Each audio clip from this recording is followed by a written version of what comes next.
Hello, and welcome to this episode of Inside Tech. Today we're going to take a first look at the Nintendo 3DS. Now the Nintendo 3DS looks pretty cool, I gotta admit. Thanks to an FCC filing, we have some information about possibly the screens, and it looks like a release date too, so it's pretty cool. We also have some pretty cool stuff about a new iPad jailbreak app called FullForce, which allows you to take your normal iPhone apps, such as the Facebook app, and go ahead and blow it all the way up to your iPad screen. It's pretty cool. Lastly, we have some information on the HTC Wildfire, HTC's latest smartphone. So we're going to go ahead and cover all this and more.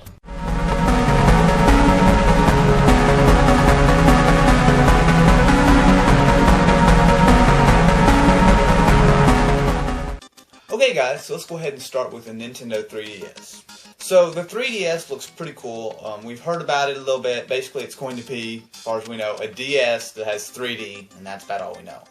But thanks to this recent FCC filing, it looks like we know a little bit more. So what we see is that in the FCC filing they have all of the parts on a circuit board. Now of course this is not at all what it's going to look like. This thing's probably 3 foot by 3 foot.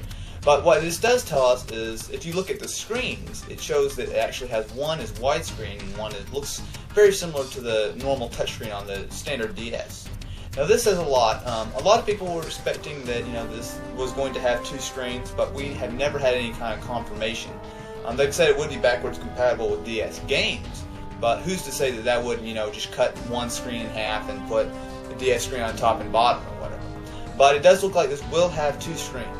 It does look like they're widescreen as well, which is really good because all the screens lately have been in a widescreen ratio, which really gives a lot more depth and everything to the games.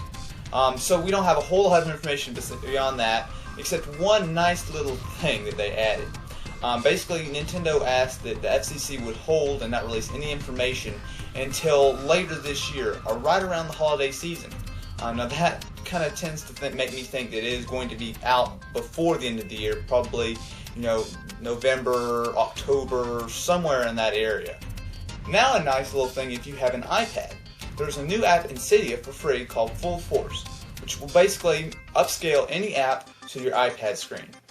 Now of course you can do that for your iPhone apps already, but what this does is it actually natively does it. So instead of just blowing it up, it actually pulls everything, and it makes a lot of apps look like they're specially made for the iPad.